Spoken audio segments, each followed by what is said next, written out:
Welcome to the final segment of DermTV Viewer Questions Week for April 2013.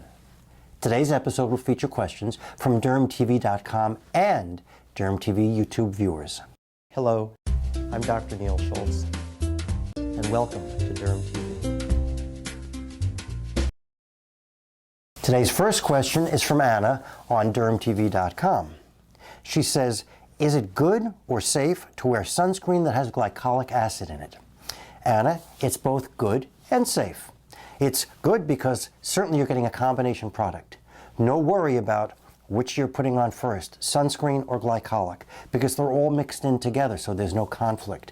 And in terms of it's safe, sure it is. Well, we certainly want you to use your sunscreen every day, and for that extra boost of glycolic exfoliation, have it mixed in with your sunscreen every morning. Mo on DermTV.com says, hello, is it true that sometimes it's better not to put anything on your skin in order to let it breathe and become healthier? Should I have a day in the week where I don't apply anything on my face? Mo, no worry. You can apply your skincare products every day. Your skin doesn't have to rest like your muscles or your brain.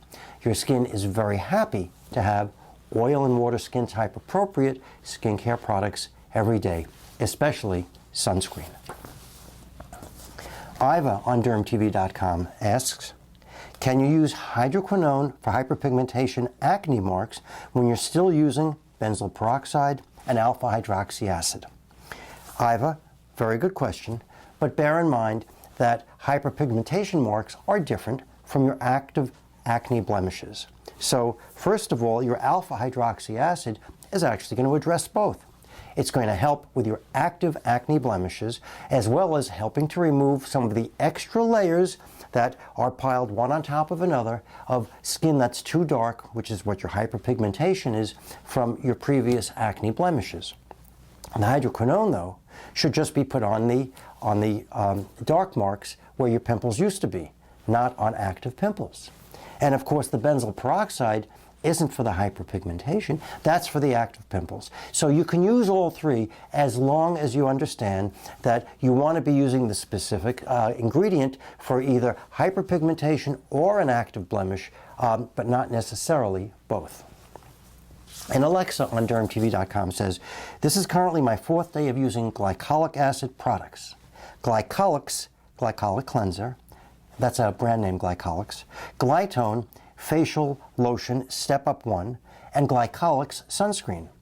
The Glytone rejuvenating facial lotion has this tingling sensation. I don't like it at all. Is there any way I could reduce the tingling sensation? Alexa, if it's only tingling and not burning, it really should go away by itself after a couple of days of using the product. If it tingles for 5 or 10 seconds, that's okay. If after a week of using it and the tingling hasn't decreased, then maybe you just need a different product. It may be that the pH of the product is just too low, and so it's potentially too irritating. But often, with just mild tingling, the tingling will go away after using the product for a couple of days when your skin sort of becomes accustomed to it. The first question today from a YouTube viewer is from Jay Lotion, and Jay says, can I layer up my serum that contains glycolic acid and my night moisturizer that contains retinol?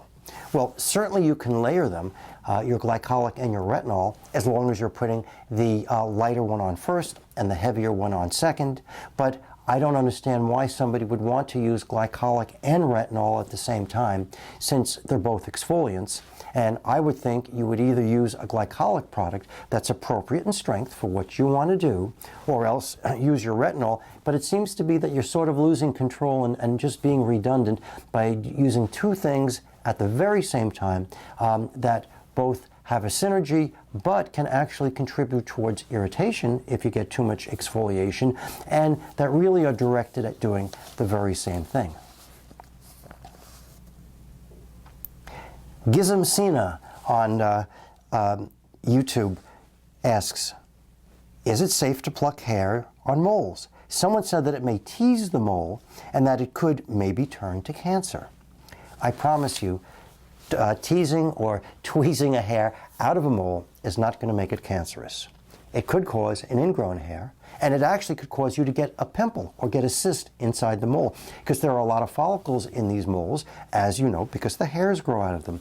So no, you're not going to make the mole sick, whether you tease it or whether you tweeze it, the hair. But on the other hand, you can't set yourself up for recurring pimples and ingrown hairs.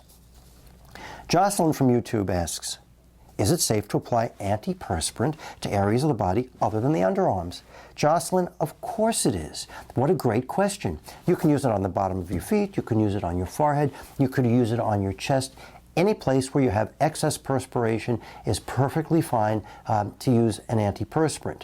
Just remember that under your arms is sort of medium type of skin. The chest is tough skin. The bottom of the foot is tough skin. If you're going to use it in the groin, though, that skin can be very, very sensitive, so be careful. Helen G. on YouTube says, especially, actually she asked this question after watching, does benzoyl peroxide cause cancer? The question is benzoyl peroxide safe to use during pregnancy? Helen, I prefer to restrict benzoyl peroxide to the second and third trimester of pregnancy if you're going to use it, and not to use it during the first trimester. And if you want to be doubly sure and doubly safe, I would suggest using things during your pregnancy like either salicylic acid, glycolic acid, or sulfur, which we're pretty sure are okay during pregnancy. Our last question for today comes from I Love You, Davy Grolton. And I Love You, Davy Grolton always has interesting questions. She's a YouTube viewer, and she asks, after watching How to Treat Cleavage Wrinkles, Dr. Schultz, is it true that cold water prevents wrinkles? Please let me know if all my cold shower suffering is in vain. I Love You, Davy Grolton. I think it's in vain. I don't think that cold water is going to help prevent wrinkles. However, some of the other things that we discussed during that episode may, but I don't think your cold showers are going to be very rewarding to prevent cleavage wrinkles. So that's it for this month's Viewer Questions Week. And don't forget, the subjects from so many DermTV episodes come from your questions, which are great. So please keep sending them in, and I'll keep answering as many of them as I can. Please join me again at DermTV.com. If you have a question, please send it to me by visiting DermTV.com/question. I'm Dr. Neil Schultz, and thank you for watching today.